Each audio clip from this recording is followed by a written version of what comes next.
Halo teman-teman semua, bagaimana kabar kalian? Kali ini kita akan merangkum film horor berjudul Kutuk.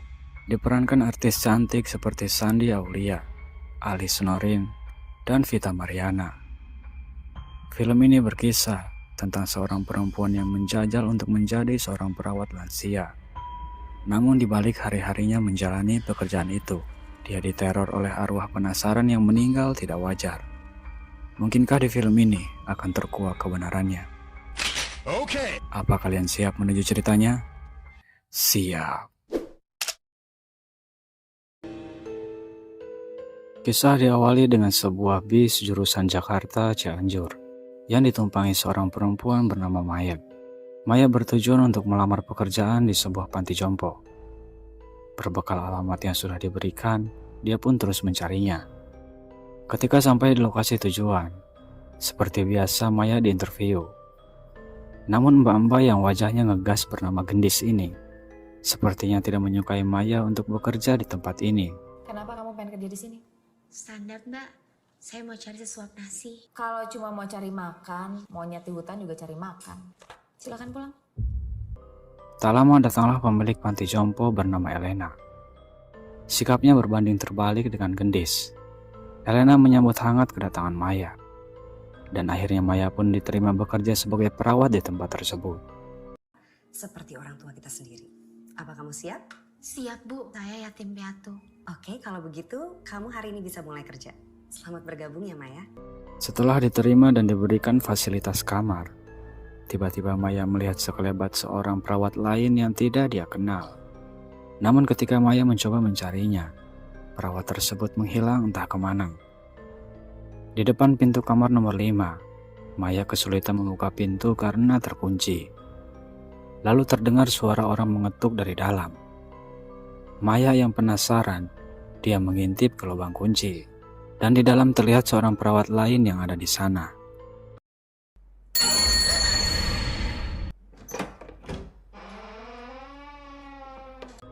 Tiba-tiba saja pintu itu terbuka sendiri. Dan Maya pun langsung masuk ke kamar. Belum apa-apa beberapa hal aneh mulai bermunculan, dan hal itu cukup mengagetkannya.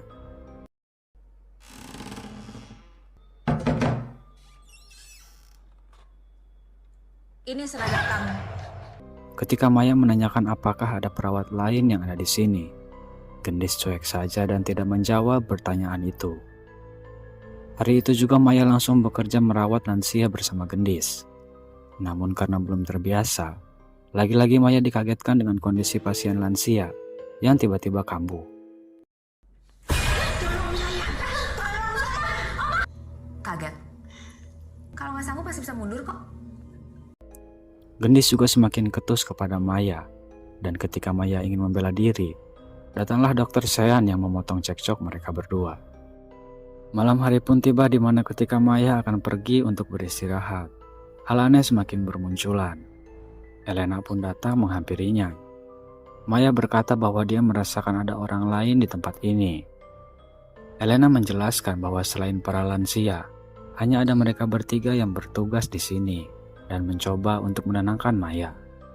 Teror tidak sampai di situ.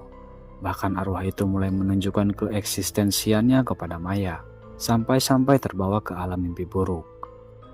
Karena mimpi buruk semalam itu, Maya sedikit terlambat masuk kerja. Dia pun berlari dan berpapasan dengan lansia omah yang kemarin sempat mengagetkannya.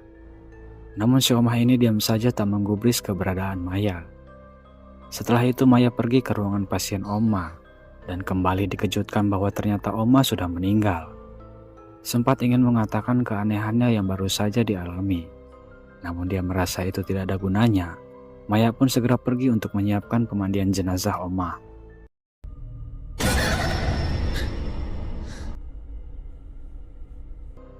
Maya pun kembali bercerita apa yang dialaminya pada Elena. Dan Elena kembali menenangkan Maya karena belum terbiasa dan butuh waktu untuk beradaptasi. Lanjut kemudian Maya berkenalan dengan seorang pemuda baik hati bernama Reno. Reno adalah seorang pemuda di sekitar yang selalu memperbaiki jika ada kendala kerusakan kecil di panti. Melihat mereka berdua, Elena sedikit menggodai Maya. Siapa? Reno? Baiklah, ganteng lagi. Mbak, apaan sih? Setelah itu Maya kembali memeriksa lansia yang lainnya. Lagi dan lagi kembali terjadi sesuatu. Gendis di sini semakin menunjukkan ketidaksukaannya kepada Maya. Dan hal itu membuat kesabaran Maya sudah mendekati batas lalu melayaninya adu cocok. Tapi kemudian Gendis memutus adu cocok tersebut. Sampah medis dibuang ke tempat sampah medis. Lain kali belum tentu kamu masih di sini. Anda punya masalah dengan saya. Dari awal Saya nggak ada waktu buat berdebat. Untuk menghibur Maya yang ditakutkan kabur dari kerjaan, Elena pun mengajaknya berkeliling di sekitar panti dan bercerita bagaimana awal mulanya dia menjadi pemilik dari bangunan panti ini. Elena menjelaskan bahwa bangunan ini dulunya milik almarhum suaminya dan Elena adalah istri keduanya. Dulunya Elena adalah perawat di sini, lalu kemudian suaminya meninggal dan mewariskan panti jompo ini kepada Elena untuk dijalankan seterusnya. Malam hari pun tiba giliran Maya bertugas jaga malam, di mana saat memasuki dapur, Maya lagi-lagi ditampaki dua sosok arwah, lalu kemudian menakutinya sampai Maya kepanikan dan berlari. Namun tiba-tiba, dia ditabrak oleh seseorang berpakaian hitam tertutup seperti maling. Keesokan harinya Maya pun menceritakan apa yang tadi malam dialaminya. Tentunya Gendis semakin tidak percaya dan selalu sentimen kepada Maya. Di sisi lain Elena hanya bisa terus menenangkan, agar Maya tidak semakin parno karena kejadian yang terus terulang. Setelah perdebatan selesai, seperti biasa Maya kembali mengecek pasien. Kali ini sosok perawat itu berseliweran dan menuju sebuah pemakaman. Maya pun mengikutinya untuk memastikannya. Namun karena panik, dia pun berlari kembali dan tak sengaja bertabrakan dengan Reno. Maya pun mengajak Reno untuk memastikan sosok perawat itu. Lalu Reno menenangkan Maya dan menjelaskan pada Maya bahwa ini adalah pemakaman khusus untuk para lansia yang tidak dijemput oleh keluarganya. Tiba di malam hari, Elena memasuki kamar Gendis untuk menyuntikkan sebuah obat yang bisa melumpuhkannya. Dan ternyata, Elena melakukan itu karena menganggap Gendis sudah mengetahui rahasianya yang ingin melenyapkan seluruh para lansia. Nggak bahaya gimana, Mbak? Ini fungsinya untuk melemahkan dan memperburuk daya tahan tubuh pasien, bukan buat penyembuhan. Saya tahu Mbak ada hubungan sama dokter Sean. Kamu jangan kurang ajar ya. Saya nggak kurang ajar, Mbak. Saya curiga udah lama kok. Di saat yang bersamaan, Maya yang gelisah tidak bisa tidur, kembali diganggu dan diseret. Lalu kemudian melihat ingatan kejadian perawat yang bernama Alia. Di mana saat itu Alia menguping pembicaraan Elena dan dokter Sean yang bersekongkol untuk membunuh semua para lansia, lalu menjual gedung itu. Namun sayangnya, Alia ketahuan menguping dan diseret ke dalam. Lalu dokter Sean menuangkan sebuah cairan dan memasukkan wajah Alia ke dalamnya, hingga wajahnya rusak dan meninggal saat itu juga. Setelah itu mereka berdua menyimpan mayatnya di sebuah kotak di bawah lantai, dan itu tepatnya di kamar Maya yang saat ini dia tempati. Setelah itu Maya kembali tersadar. Dengan cepat ia membuka kotak itu dan ternyata benar, mayat Alia berada tepat di bawah ranjangnya. Keesokan paginya, nada bicara Elena dan Maya tiba-tiba menjadi kaku. Namun keduanya saling menutupi satu sama lain.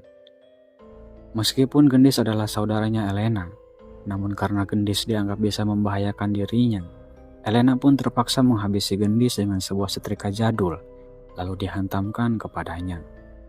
Dokter Sean pun datang untuk menyingkirkan mayat Gendis. Namun dari pembicaraan mereka, tak sengaja didengar oleh Maya. Mendengar hal itu, Maya segera masuk ke kamarnya dan merapikan pakaiannya untuk segera pergi dari tempat itu. Seperti biasa di film-film, di mana saat seseorang sedang panik dan mencoba kabur, selalu saja ada yang menghalangi. Sambil menghalangi Maya kabur, Elena menceritakan kekesalannya karena suaminya yang telah meninggal hanya mewariskan bangunan ini dan seluruh hartanya diberikan pada istri yang pertama. Elena dan dokter Sean yang memang sudah memiliki hubungan gelap sejak lama, mereka bekerja sama untuk membunuh suaminya itu.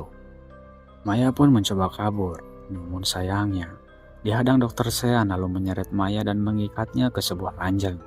Tak lama Reno datang sambil berteriak memanggil-manggil Maya. Tentu hal itu semakin memudahkan dokter Sean untuk memukulnya dan menariknya ke ruangan yang sama. Elena sempat terkejut melihat Reno.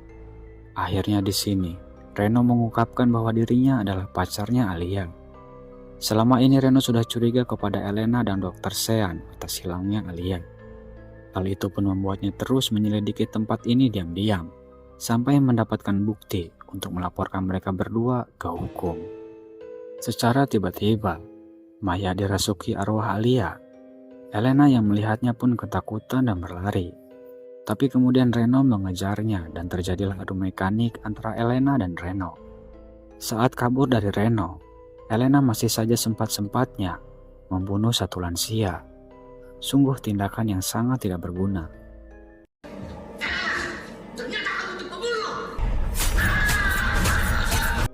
Di sisi lain, Maya yang dirasuki arwah Alia menghabisi Dr. Sean tanpa ampun. Lagi-lagi Elena yang kabur dari kejaran Reno malah masuk kembali ke ruangan di mana Maya berada. Tanpa ragu lagi, arwah Alia melemparkan Elena ke sebuah cermin yang membuat wajahnya rusak. Setelah itu, Maya kembali tersadar setelah arwah Alia menghilang. Disinilah finalnya, di mana jasad Alia bangkit layaknya zombie untuk menyeret Elena masuk ke dalam kotak bersama dirinya.